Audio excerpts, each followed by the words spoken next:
For a long time, I couldn't understand why I could never maintain my shape. I tried everything: strict diets, intense workouts, long runs that left me breathless. I sacrificed time, energy, and sometimes even my emotional well-being just to become leaner. But the harder I tried, the more my body resisted. And what scared me wasn't the weight itself, but the feeling that I was slowly becoming a stranger to my own body. Then, I came to Japan.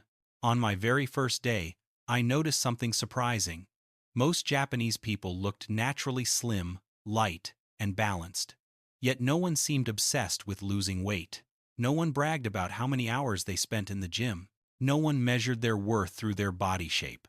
They lived simply, quietly, effortlessly, and somehow, they were in better shape than anywhere else I had ever been. I looked at them and wondered, how do they stay slim so effortlessly? And the answer, unexpectedly, was hidden in the smallest things. Things so subtle, I almost didn't see them. As I lived in Japan longer, I began to see a truth I had never noticed before. Japanese people don't try to lose weight. They live in a way that makes gaining weight difficult. They don't count calories. They don't force themselves into extreme routines. They don't fight their bodies. Instead, they live by a set of deeply rooted cultural principles. Ma, the beauty of empty space. Seikatsu, no rhythm, a steady daily rhythm. Harahachibu, eating until 80% full. Kaizen, small, continuous improvements. Shun eating seasonal foods. Motenai, avoiding waste, including food. Ubaitori, not comparing yourself to anyone.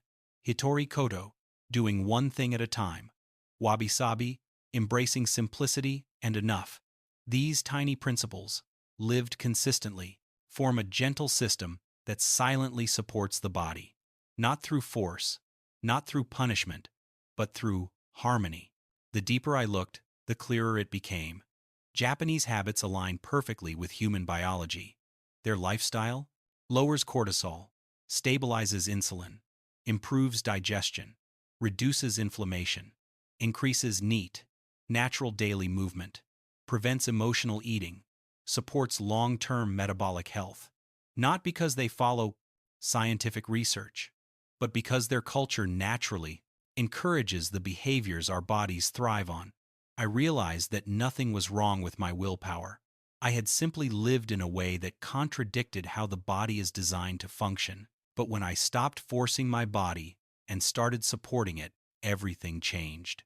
Before Japan, I believed, to be slim, you must suffer. To stay in shape, you must be extreme. To change your body, you must fight it. But the Japanese showed me something entirely different. Your body doesn't need to be controlled. It needs to be understood. It doesn't need force. It needs rhythm. It needs respect. When I let go of the war I had been fighting with myself, my body finally softened and responded in the way it always wanted to. I remember my first morning in Japan. Soft light, cool air, quiet streets. The moment I opened the window and the gentle breeze touched my face, I felt something inside me slow down. The Japanese call this ma, the space that lets the mind breathe. I didn't know that this simple stillness was already shifting my metabolism. Science calls it cortisol regulation. Low morning cortisol, less belly fat storage, reduced sugar cravings, a calmer mind. That quiet morning became the beginning of my understanding.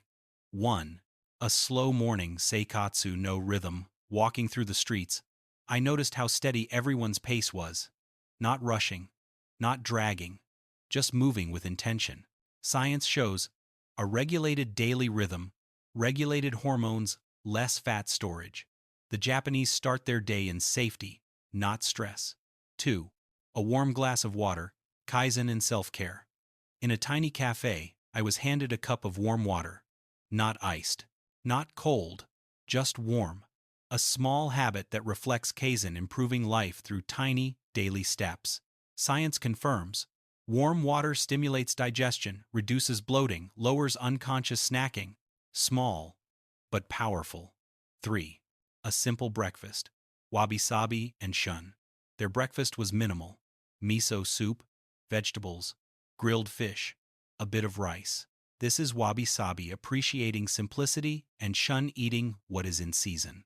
Harvard research shows fermented foods reduce inflammation, improve metabolism. The simplicity feeds the body, not overwhelms it. 4. Walking Hitorikoto in motion. In Japan, walking isn't exercise. It's a way of life. According to the American Diabetes Association, walking 15-20 minutes after meals lowers blood sugar by 30%.